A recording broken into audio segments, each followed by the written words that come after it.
The wish for absolute freedom is one of the constants of intellectual life, and in France it amounts to a tradition. This tradition is more anarchist than Marxist.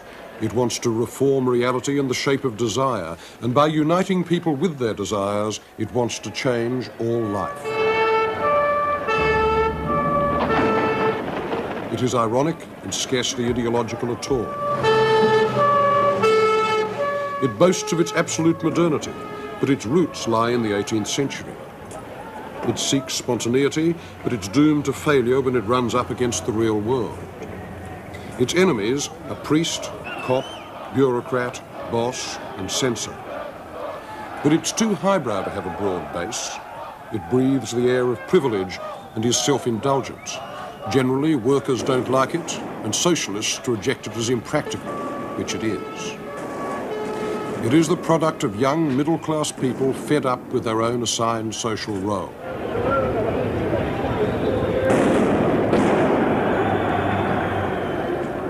The last time it surfaced in France was in May 1968.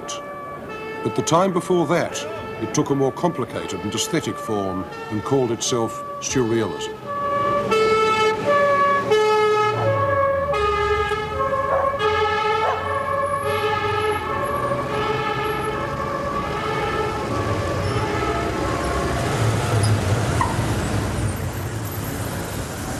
Of all the art movements of our century, surrealism was the one most concerned with the question, how shall I be free?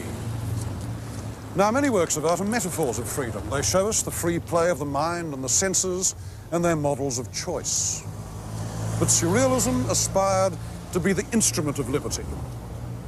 It wanted to set people free, to save them, in the way that revolutionaries and evangelists promise salvation through an act of faith.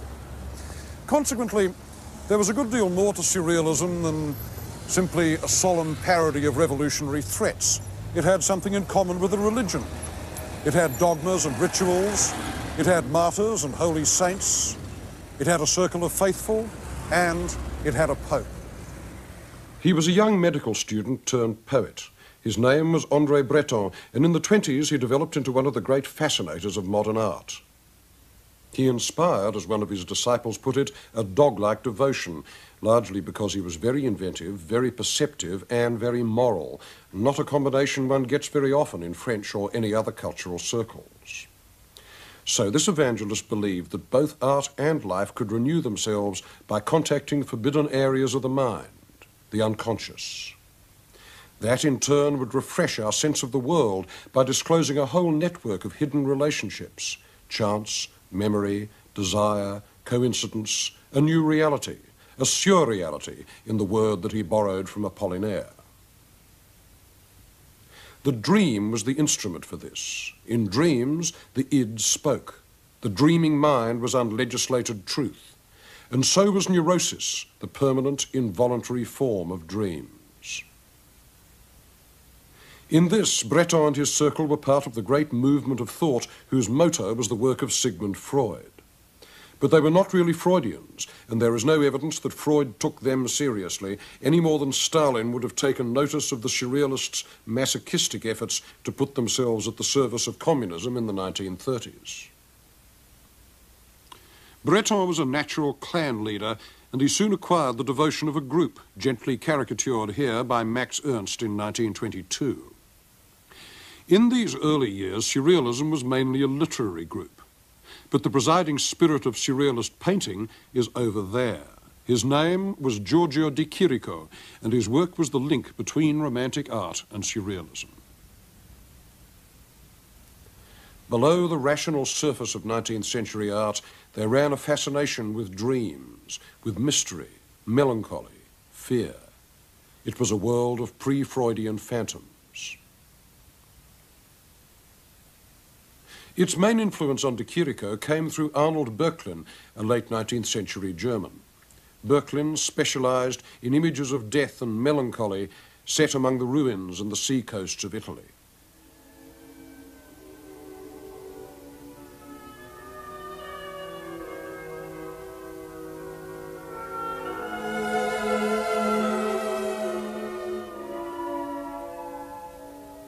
One thing that he extracted from Italy was the idea of historical places as condensers of memory. And this fascinated de Chirico too. What he discovered in the squares and arcades of Italy was not their solid architectural reality, but their staginess.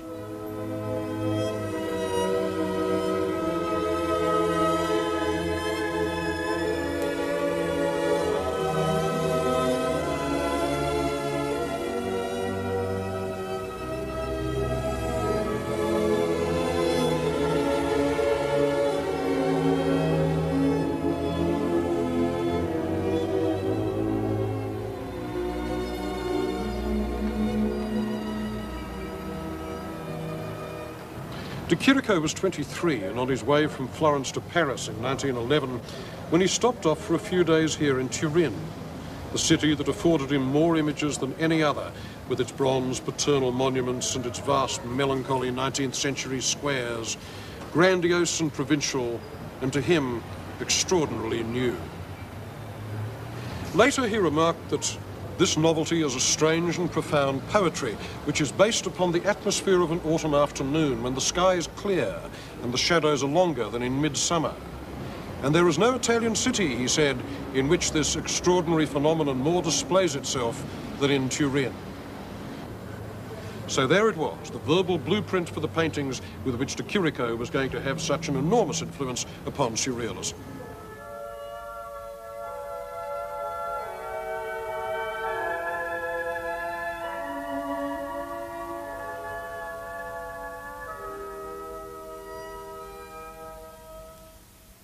As theatre replaces life, so nostalgia replaces history. And its emblems are the sunlit square, the tiny dark figures, the tower, the stopped clock, and the tray.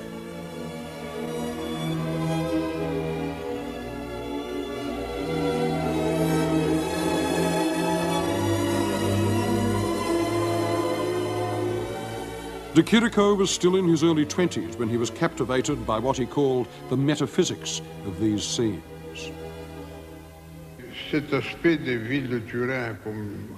The special quality about the city of Turin, which Nietzsche talks about, revealed a spiritual phenomenon to me which I didn't know about before.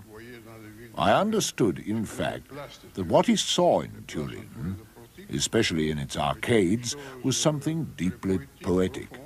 I realized the value of this discovery of Nietzsche's.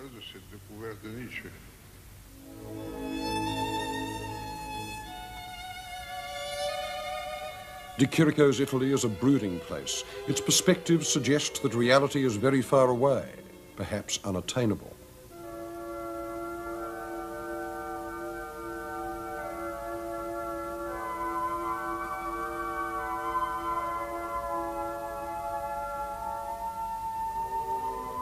Human society has ceased to exist. The main figures in his squares are statues.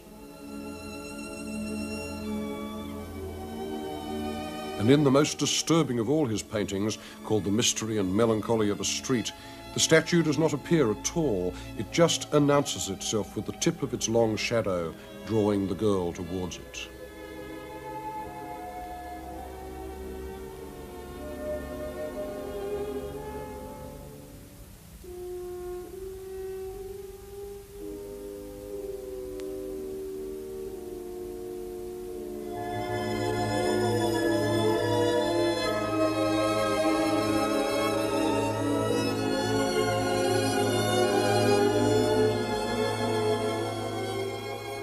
His favourite image became the mannequin, neither a man nor a sculpture, halfway between, a sketch for a man made up of tools and mementos, parts and emblems, a metaphor of fragmented modernist consciousness.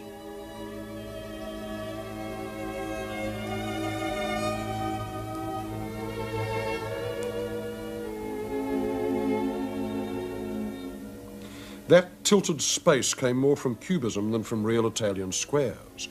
But it wasn't the Cubist scaffolding that surrealism admired. It was the strange encounters between objects, and the clarity which later surrealist painters would imitate because it made the dream look real. De Chirico's space became the norm for surrealist art, a neutral place, an ideal plane on which odd things met in full light.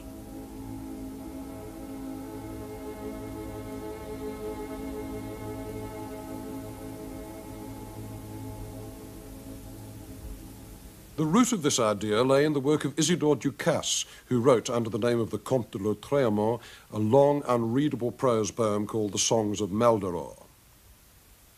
It contained the phrase, beautiful as the encounter of a sewing machine and an umbrella on an operating table. This summed up the surrealist ideal of beauty, a beauty of strangeness, of incompatibility and secret correspondences, which was the beauty of de Chirico's pre-war paintings. By 1921, surrealism, a poets' movement, had got its first major artist in Paris, the young German, Max Ernst. He arrived with a packet of his strange collages, and their incongruous meetings of images cut from catalogues and magazines struck Breton and his circle as Lautréamont applied to art. They seemed to subvert the world. They seemed revolutionary and edgy poetry distilled from the most ordinary materials. They were the view through the gap in middle-class reality. Much later, in the 60s, Ernst was interviewed by his old friend Roland Penrose, once the leader of the English surrealists. I was born with a very strong feeling of need of freedom, liberty. And that means also with a very strong feeling of revolt. Revolt and revolution is not the same thing. But when you have this very strong feeling of this need of revolt, need of freedom, and you are born into a period where so many events invite you to get revolted and throw over what is going on in the world and be disgusted with it and so on, it is absolutely natural that the work you produce is a revolutionary work. In Paris, Ernst grafted his collage technique onto de Chirico. This monster is called the elephant Celebes. Its shape was inspired by a photo of an African corn bin. Its top knot comes from de Chirico's mannequins. But for most of Ernst's images, there is no rational explanation. They come from a parallel world, a place of lucid dread, akin to the powerlessness that children sometimes feel. Ernst could compress a lot of psychic violence into a small space the size of a booby-trapped toy.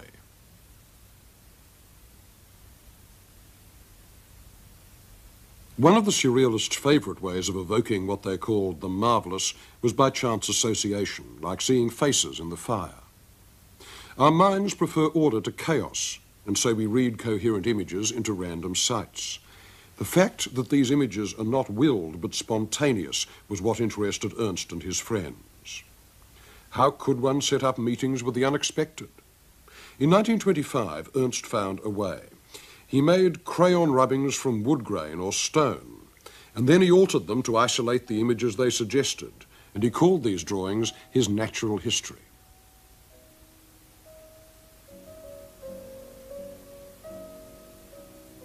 But the strongest illusion of a parallel world in Ernst's work came from the collages that he began to make around 1930. He used Victorian steel engravings, cut and reassembled. For us today, their effect has changed a bit.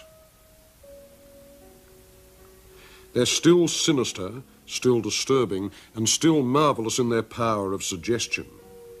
The peculiarity of Ernst's world never lets up. It's always suddenly there, as though stumbled upon. But what we don't get is the sense of an immediate, vicious past upon which Ernst's work depended.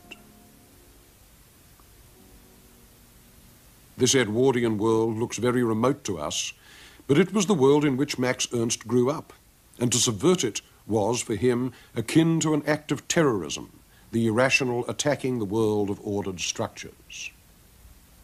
It's important in a time when those who run the world pretend they can do it only with their reason, rational, and they are not even noticing that reason has almost nothing to do. Look what is going on in the world right now.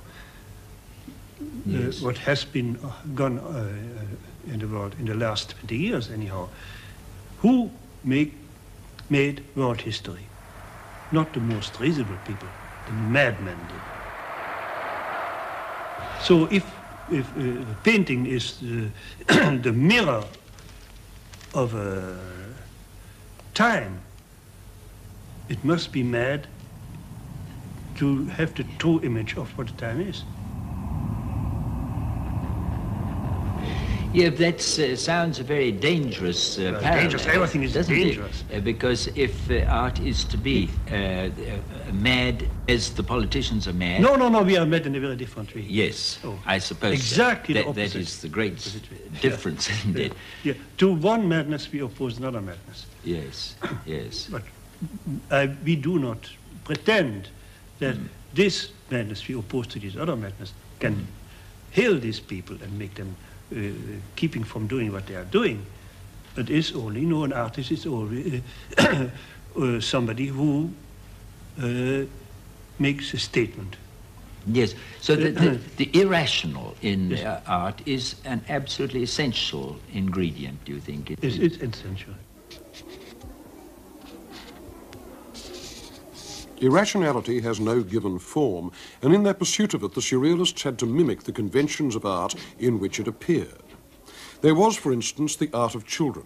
Now, children have always drawn and painted, but not until the 18th century did child art seem a special cultural form with something to tell us about the growth and the life of the mind. The surrealists passionately believed that it was. They believed in the innocent eye, since young kids were not repressed as their parents are. Madness was another culture in itself. To the surrealists, it was the highest form of revolt, the mind's big no to an intolerable world. The poet Paul Éluard, who knew nothing about the sufferings of mental patients who made paintings like these, praised mental illness as the earthly paradise. And he added that we who love the insane know that they refuse to be cured. The first clinical studies of mad people's art were beginning to appear in France in the 20s. To the surrealists, they were a fertile source, images that were truly obsessive, spontaneous, and not censored by the conscious mind. The third source of the irrational was primitive art, the work of self-taught men and women, the Sunday painters, the amateurs and hobbyists.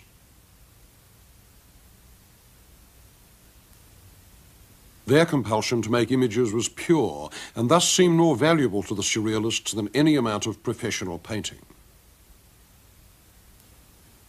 The greatest of them was Henri Rousseau, known as the douanier, or the customs man, with his tight, patiently rendered visions of a jungle that he had never seen.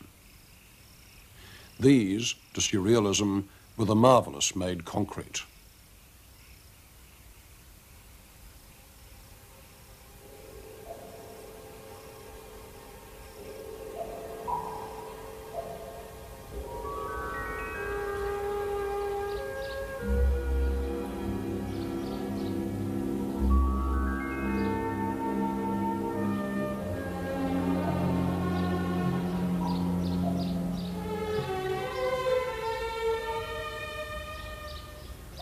In 1879, a French country postman in the village of Hauterive picked up a stone. He was then 43 years old and his name was Joseph Ferdinand Cheval.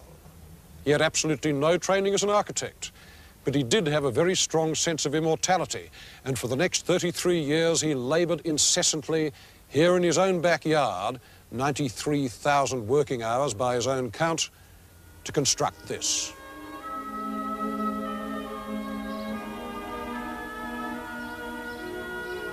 He made it out of stones and cement and iron bars and bits of wire and oyster shells salvaged from the local restaurants and anything else that came to hand.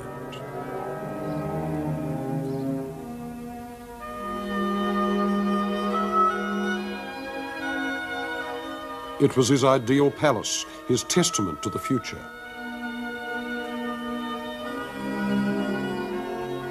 It was also the greatest single unofficial work of art that has come down to us since the 19th century.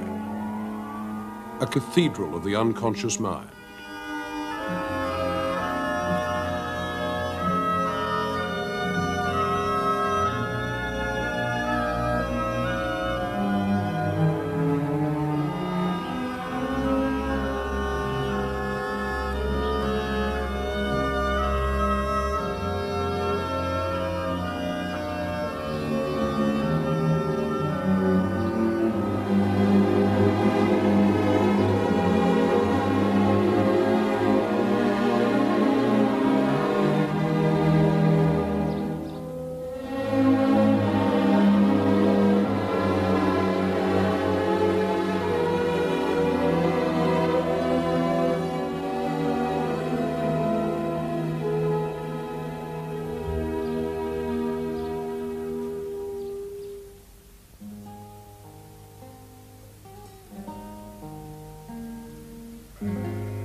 The best painter among the surrealists grew up in this landscape south of Barcelona. His name was Joan Miró, and he has outlived most of his fellow artists. In a sense, Miró didn't join the movement. Surrealism joined him. It needed his art, a free lyrical mixture of folk tales, eroticism, sardonic humour and absurdity. As a young man before 1920, one sees him becoming a modern painter. First, the bright Mediterranean colour derived from Matisse, and then looking to Cubism for the geometry. At this stage, his art is a vision of detail, like a biblical counting of blessings, the folds of ploughed earth, the sharp edges of barn and house. The creatures are laid out flat and bright, one by one, as in one of the Romanesque frescoes of northern Spain.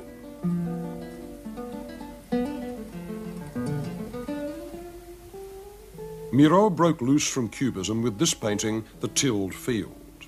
There are the furrows of the plough, a house and a piebald mare in front suckling her foal. But then that tree has grown an ear.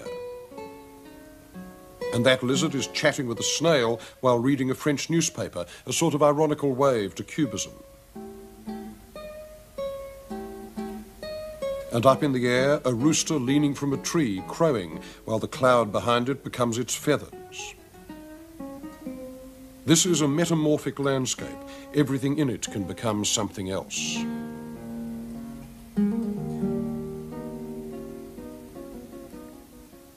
In this image, a child is feeding at the breast. In the 20s, with such works as Maternity, Miró became the modern heir to the medieval illuminators, to the Romanesque sculptors with their bestiaries and demons, and to Hieronymus Bosch himself. 100 years before, William Blake had urged his readers to seek those images that constitute the wild, the lion and the virgin, the harlot and the child. Which is what Miró did for us in paintings like the Harlequin's Carnival. He had the range of a man who owns all his sensations and is ashamed of none of them. And he set forth his immense vitality with a diction of pure, flat colour that almost no other modern artist except Matisse had used with such mastery. In the twilight of his work, Miró is probably the last great national painter of the 20th century, a Catalan to the fingertips. And nobody is more certain of that than the people of Barcelona. For their city had a much deeper connection with surrealism than the Miró mosaic in its main street, and it goes back to the turn of the century, when Barcelona was a cultural capital. Art Nouveau, the luxury style of 1900, still marks Barcelona deeper than any other city. Its master was a Catalan architect named Antoni Gaudí, who was still at work when Miró was a young man. But Gaudí's main work was only just begun when he died in 1927. This is the unfinished temple, the Sagrada Familia, or Cathedral of the Holy Family. He started it in 1903, and it's still going up, but very slowly. Probably they'll never finish it, but in any case, this is the last delirious monument of Catholic Spain. In this case, you can say that form really does follow function.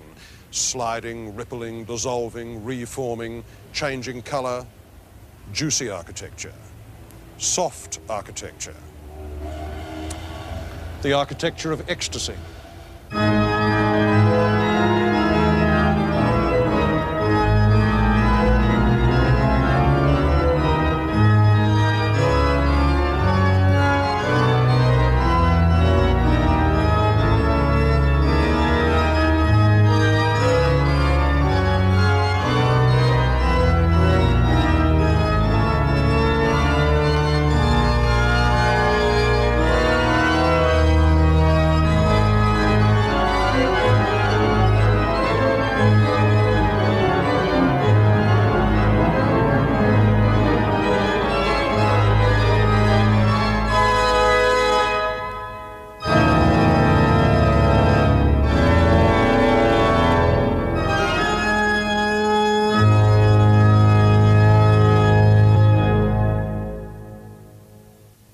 Above the city is the Parque Güell, which Gaudí designed for his main patrons, the Güell family.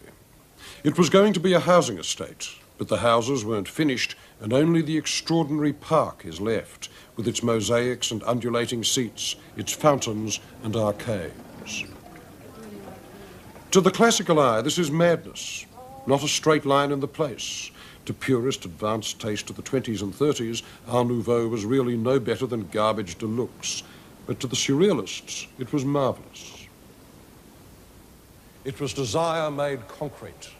And at the extreme end of the style, you get a kind of nervous irritability, a tropical growth, a feeling of substance continuously melting into metaphor that was very congenial to them, and it provided the legacy for another and slightly more dubious Catalan genius, Salvador Dalí.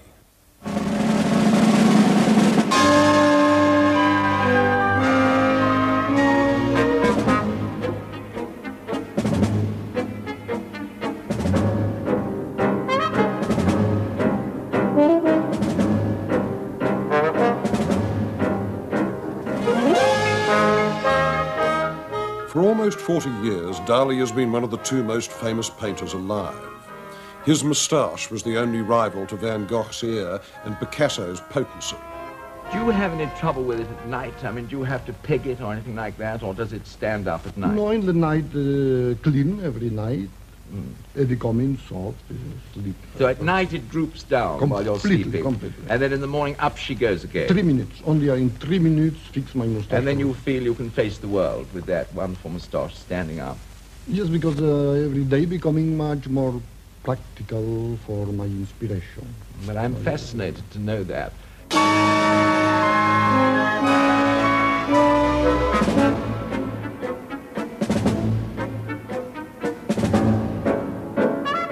He has also been a great embarrassment with the political views of Torquemada, the greed of a barracuda, and the vanity of an old drag queen. Everybody talk about eccentricity. It's a little true, but I'm total and absolutely paradoxical man. Yeah, it's true, I'm eccentric, but in the same time, I'm concentric. Eccentric and concentric. He started tamely enough as an art student in Madrid in the early 20s. But around 1925, he discovered what realism could do. It could subvert one's sense of reality. Instead of a modernist surface, Dalí went in for what he called all the most paralyzing tricks of eye-fooling: photographic accuracy, masses of detail, and smooth paint. To this he added what he called his paranoid critical method. Basically, this meant looking at one thing and seeing another, as these figures make up a face.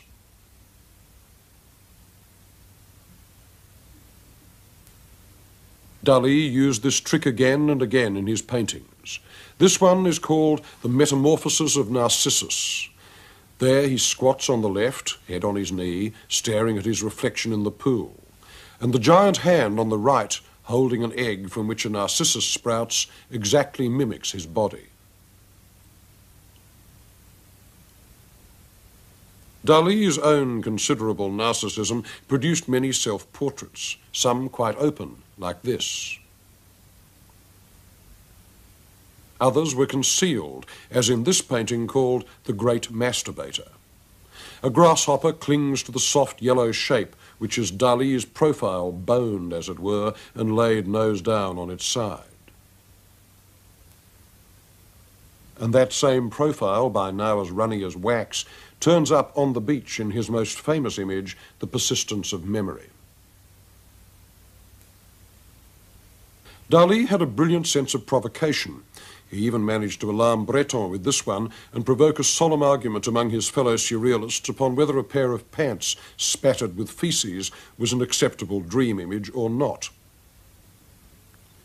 Like a gland irritated by constant scratching, his mind threw off many such images before the end of the 30s, when they began to get rather tedious and predictable, and most of them had to do with sex, blood, dung and putrefaction mixed with declarations of impotence and guilt. For Dali loved anything that spoke of flaccidity, runny cheese, flesh held up by crutches, soft watches. Dali inherited a lot from Spanish religious art, an almost paralyzing morbidity about flesh. It is phosphorescent, always on the point of dissolution and rot. In Dali there is no such thing as the confident body of classicism, but there is no spiritual transcendence either. He locked himself up in the prison of the narcissistic self and then threw away the key. Eventually the dreams weren't real at all. Just Dali being Dali, the Nickelodeon of the id. He had not reached his 40th birthday when Sigmund Freud had the last word on him. "It is not the unconscious that I seek in your pictures," he wrote, "but the conscious. Your mystery is manifested outright. The picture is only a mechanism to reveal it." So there he is, not great enough for marble, but just right for wax. It's proper that Dali should have found his place here in the Paris Wax Museum, the Musée Grévin, representing culture along with the novelist François Sagan and the clothes designer Pierre Cardin. For the Wax Museum was one of the favourite spots of surrealism. It was a house of bizarre but second-hand illusion. Waxworks are neither art nor life. They're failures, they're sinister hybrids, and from that point of view, the cruder they are, the more potent they get. They mock the powers of art and offer none of the consolations of nature. No wonder the surrealists like them.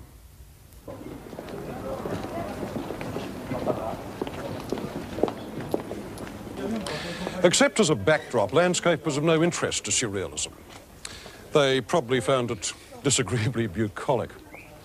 It was a city movement, made by pale, aggressive young eggheads whose natural lair was the cafe and whose essential city was Paris. In fact, it's impossible to imagine surrealism without Paris. And their equivalent to the endless variety of nature was the endless profusion of baffling objects which washed up here in the flea market. Of course, that was in the good old days before they started calling junk antiques, but even so, you never knew what you might find here. The flea market was like the unconscious mind of capitalism. It contained the repressed surplus. This is where the sewing machine met the umbrella on the operating table and in due course gave birth to a whole flock of progeny, a new art form, the surrealist object. The object was collage in 3 dimensions. The surrealists thought that it made secret affinities visible. It was a way of declassifying the world and rendering it permeable to imagination. A head with the eyes closed with zippers became Marcel Jean's quietly sadistic image, the spirit of the gardenia. Victor Brauner made a wolf table. Dali made a whole compendium of his fetishes. Wolfgang Paalen called this articulated cloud, the source of rain and the protection against it fused into one image. And Mary Oppenheim produced the most famous and contradictory surrealist object of all, her fur cup and spoon, the very essence of uselessness. One particularly good object maker was the American photographer Man Ray, a veteran of Dadaism. An object is the result of looking at something which in itself has no quality or charm. I pick something which in itself has no meaning at all. I disregard completely the aesthetic quality of the object. I'm against craftsmanship. I say the world is full of wonderful craftsmen, but there are very few practical dreamers.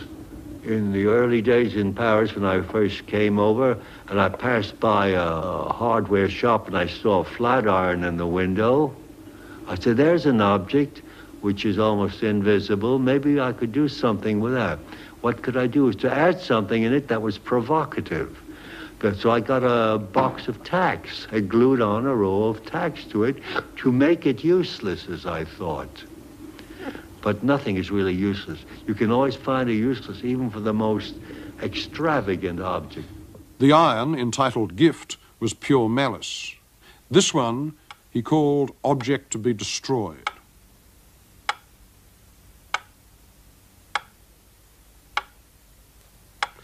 The cult of objects underlined another aspect of the surrealist imagination, the belief that the marvellous, that state of almost sexual excitement that Breton called convulsive beauty, was always available, hidden just below the skin of reality. The artist who produced the best evidence for this idea lived in a modest house in a Belgian suburb, and his name was René Magritte. Magritte was Monsieur Bourgeois to the letter, stocky, taciturn, suburban. He died in 1968, but his work continues to serve its audience rather as Victorian story painters served theirs. People like stories, but modern art doesn't tell many, and Magritte did. However, his stories weren't narratives. They were snapshots of the impossible.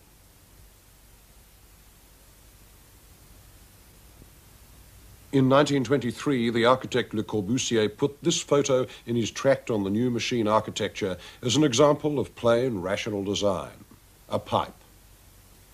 5 years later, Magritte contradicted him with this painting. This is not a pipe. It became one of the most famous phrases in modern art, a manifesto about language, the way meaning is conveyed or frustrated by symbols. Because this indeed is not a pipe. It is a painting, a work of art, a sign that denotes an object and triggers memory. No painter had ever isolated that basic fact about art so clearly before. Denying the names of things took you through the mirror of illusion into a quite different world, where things change their names and lose their meanings. A candle equals a ceiling, and the moon, a shoe.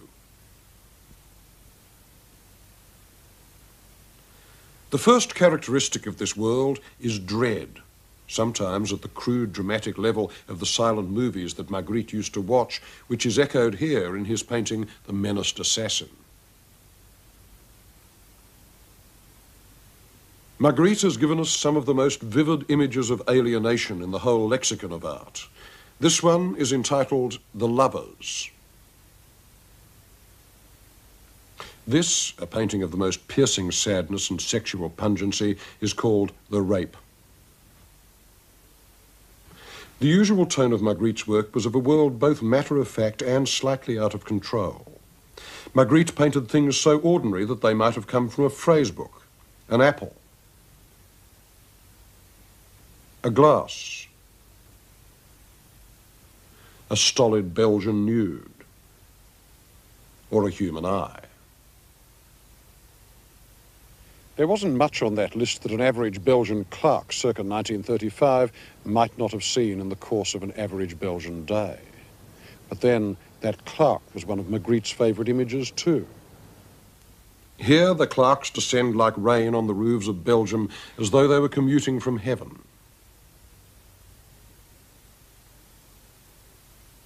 In a painting, you have a canvas on an easel in front of a view. The canvas bears a picture of the view. This picture exactly overlaps the real view. And so the play between image and reality suggests that the real world is only a construction of mind, and that somewhere among the infinite number of ways of experiencing that world, there is one ideal angle from which art and reality overlap, match, and fuse. That is the moment of surrealist vision. Magritte's best images don't look like fantasy. They're dry, tightly painted, matter-of-fact, and even pedestrian. They seem to have more in common with reporting than with imagination. And so the proper response to them is the double take. Magritte loved paradox, and he was its absolute master. And his paradoxes needed the context of real life. His paintings are not so much about the world as about the ways we find to describe it.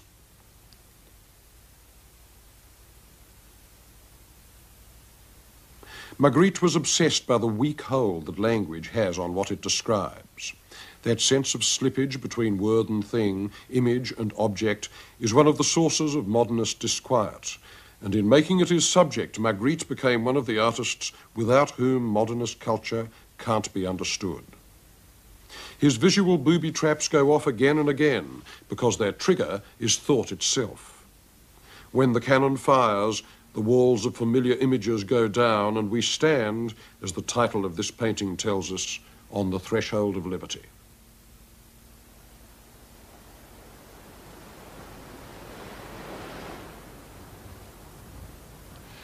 The surrealists had no heroes among politicians, dead or alive, but they did have a gallery of saints, of men and women who were considered to have lived out the ideals of the movement before its time.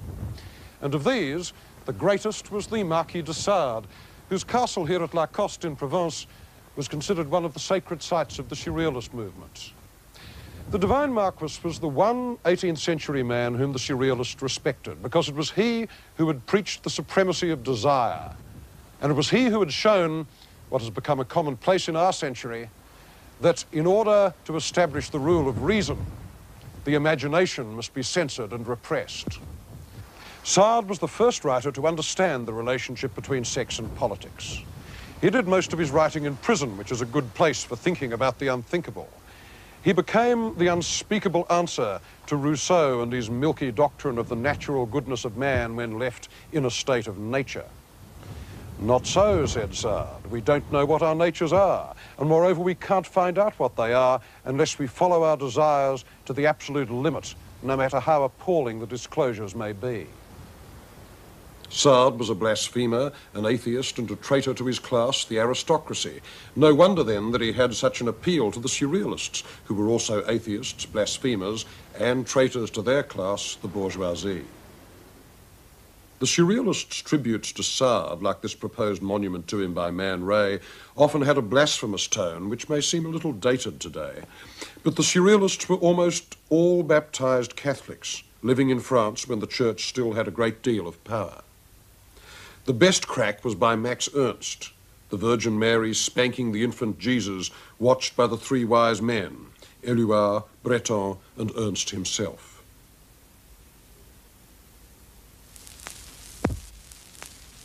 Sex, being loaded with taboo, was one of the great surrealist themes. But the surrealists only stood for one kind of sexual freedom, which insisted that imagination could only be set free by single-minded devotion to one woman. Yet this romantic spirit did not translate into their art. There, the idea of woman was a thing, a mannequin, or a piece of furniture.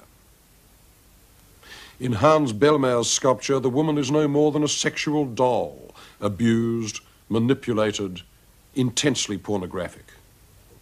As the 30s wore on through the Spanish Civil War towards 1939, their tone was less frustration than apocalypse. Max Ernst summed up the sense of foreboding in one prophetic painting called Europe After the Rain, a place reduced to creepy namelessness, a vacated planet, all ruins and jungle and decay.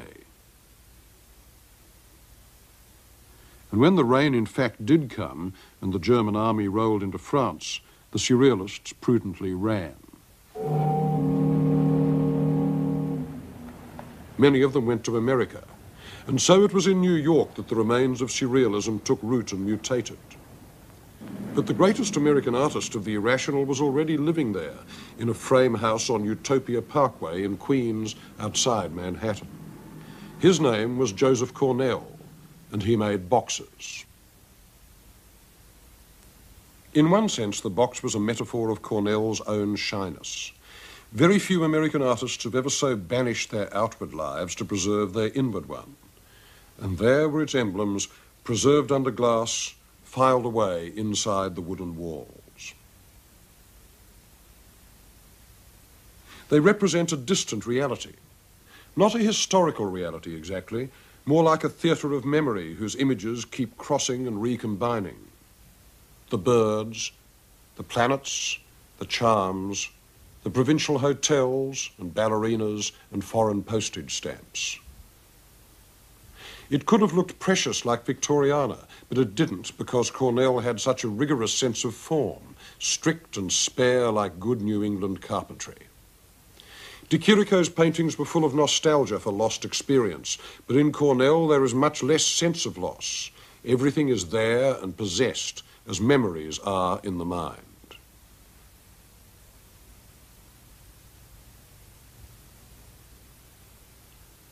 Some of the boxes were very elaborate. This one he called the Egypt of Mademoiselle Cléo de Mérode. She was a famous French courtesan of the 1890s, renowned equally for her greed and her beauty. In effect, Cornell compares her to Cleopatra and makes a casket for her with the emblems of Egypt in it. A sphinx, sand, pearls, serpents of the Nile, and so on.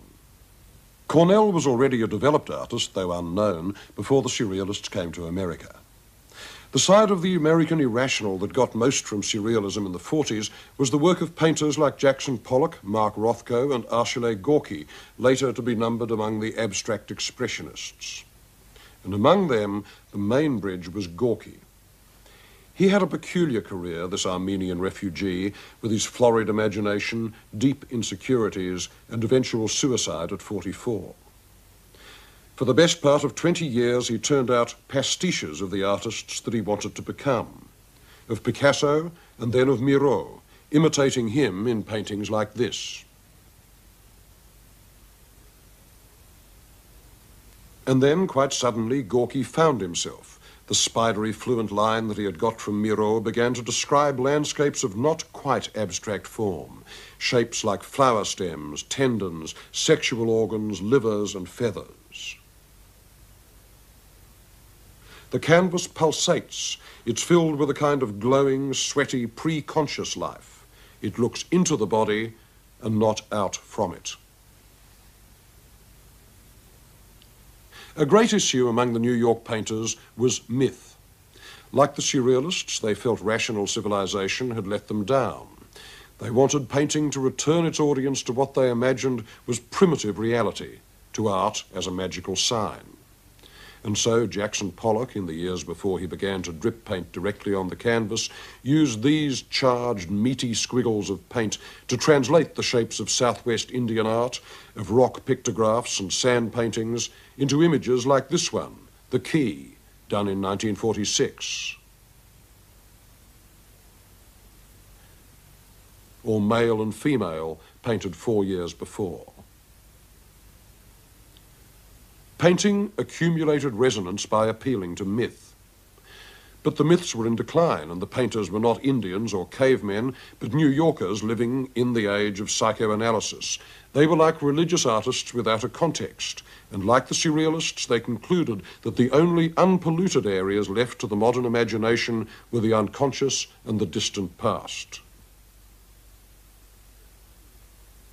With their tiny audience and their exalted sense of the artist's role, American painters like Mark Rothko, or here Hans Hofmann in the 1940s, were the last romantics, the last artists to paint as though art had the power to change the objective conditions of life. For them, the surrealist ideal still held true, although there was no chance that it would come true. And no promised liberation of the mind could compare to the real liberation of Europe in 1945. The fact that so many of the surrealists had gone to America guaranteed that surrealism would be a dead issue in France after the war was won. After all, they had run away, and they could no longer command the respect earned by writers like Jean-Paul Sartre and Albert Camus, who had stayed and resisted. So, as a movement, surrealism faded, and its absorption into chic, which had begun in the late 30s, became almost complete. The movement that had hoped to reshape the mind of Western man ended by advertising booze and cigarettes.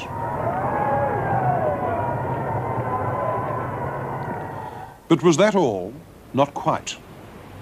For the memory of surrealism, its deposit of ideas, was strip mined by artist after artist in the 60s and 70s.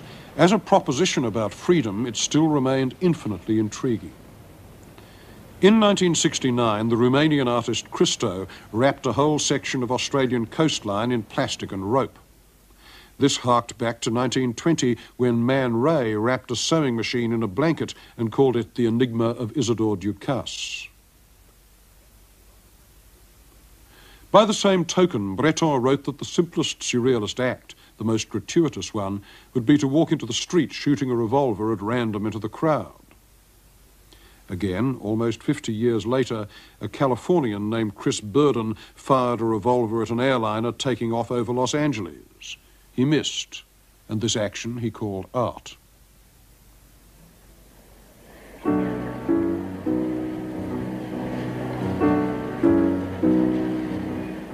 It is surprising when you look back on the 60s to see how much of their cultural surface was affected by surrealism. A lot of the time, the kids who were enacting their pantomimes of desire and revolt didn't know this. There was the illusion that the world was being born again, the innocence renewed, the old contracts torn up in a new way. And the key to this was simply being yourself, whatever that self might be. From love-ins to the living theatre to the caterwaulings of stone poets, the word went out that art is me, me, me. Art is anything made by anyone called an artist. Quite so, but the question that such art begs is the same question that a lot of surrealist activity also skimped. Is the self, that great sacred cow of our culture, automatically interesting?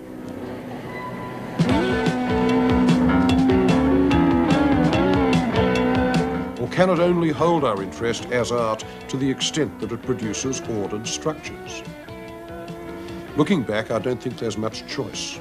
But in the 60s there was, because then, diffused through the West, as in the 20s, you had a dandyistic theatrical revolt based upon a cult of youth, which, like surrealism, was a romantic revival. Ecstasy, irrationality, old Dionysius trying to assert himself again, dressed like a pantomime wizard and nattering about hobbits and cosmic consciousness. If there was one link between surrealism and the 60s, it was the illusion that youth was truth. By being born, one had surpassed history. By finding reality intolerable, one became a prophet. There was another war in Vietnam this time to help create an idea of class based on age. So it was thought, or rather felt. But all this fabric of illusion came apart in the 70s.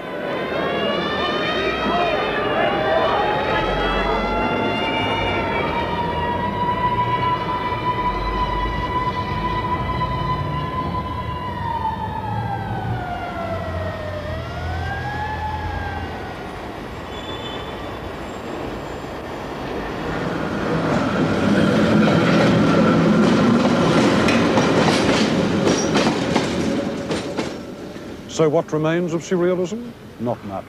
It became exactly what it set out not to be, a style, and not a very durable style at that. It took European artists the best part of 200 years to digest the implications of Michelangelo's nudes, but surrealism was completely digested within a matter of 50 years, a quarter of the time. And in the meantime, its devices have come to look more nostalgic than revolutionary.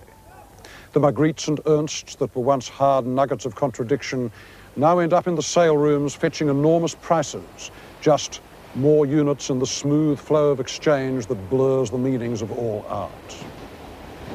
But there is another side to it, because surrealism was less an art movement than a rebellion of the mind that chose painting as its vehicle. It may not choose to inhabit painting again. Yesterday, the poltergeist was throwing plates in the kitchen. Tomorrow, it may turn up in the hall. You don't know.